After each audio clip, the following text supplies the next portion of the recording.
ये कहानी है एक हिरन की जो दूर जंगलों में कहीं रहती थी। उस हिरन के सींग सोने के थे जो बहुत ही सुंदर थे।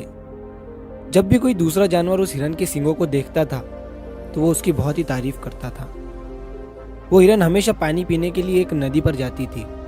वो जब भी नदी में से पानी पीती तो वो अपने सींगों की रिफ्लेक्शन उस नदी में देखती और अपने आप पर बहुत ही प्राउड महसूस करती।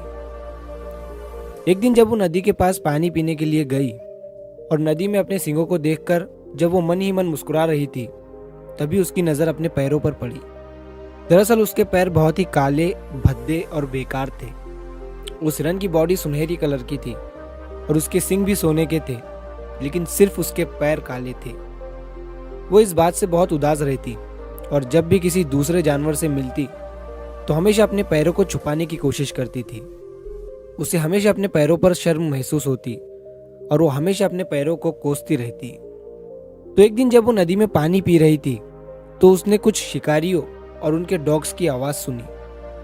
जैसे ही शिकारियों के डॉग्स ने उस हिरन को देखा, वो उसे पकड़ने के लिए भागने लगे और तभी हिरन भी अपनी जान बचाकर वहां से भागने लगे। वो जिन पैरों को भद्दे और खराब समझ रही थी, वही पैर उन डॉग्स से कई ज्यादा तेज दौड़ने में हिरन की मदद कर रहे थे और उस हिरन की जान बचा रहे थे। लेकिन जैसे जैसे वो हिरन घने जंगल की तरफ बढ़ रही थी तो झाड़ियां भी घनी होती जा रही थी। तभी उसके सोने की सींग घनी झाड़ियों में फंस जाती है। वो उस झाड़ियों से अपने सींगों को निकालने की बहुत कोशिश करती है, लेकिन कुछ नहीं होता है। और तभी पीछे से उन शिकारियों के डॉग्स भागते हुए आते हैं और उस हिरन को पकड़ लेते हैं और पकड़कर वहीं पर मार देते हैं। तभी उस हिरन ने अपनी मूर्खता को रियलाइज किया।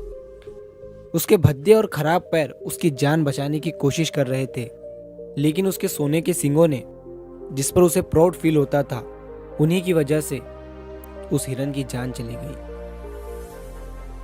इस कहानी से हमें ये सीख मिलती है कि बाहरी सुंदरता का जिंदगी में कोई महत्व नहीं है, लेकिन हम तब भी उसी की ज्यादा केयर करते हैं। इसके थ्रू हमें तारीफें तो मिल सकती है, लेकिन इससे कोई बड़ा उद्देश्य पूरा नहीं हो सकता।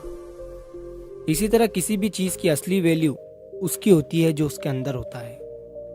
हमारे अंदर की क्वालिटी और ताकत ही हमें हमारे बुरे समय में बचाती है और वही हमें कॉन्फिडेंस और रियल हैप्पीनेस देती है। तो अपने अंदर की चीज़ों पर ध्यान दीजिए, अपना कॉन्फिडेंस बूस्ट करिए, पॉजिटिव रहने की कोशिश करिए और कोई ना कोई न्यू स्किल सीखते रहिए। तो मिलता हूँ मैं अगली बार इसी तरह की मोटिवेशनल कहानी के साथ।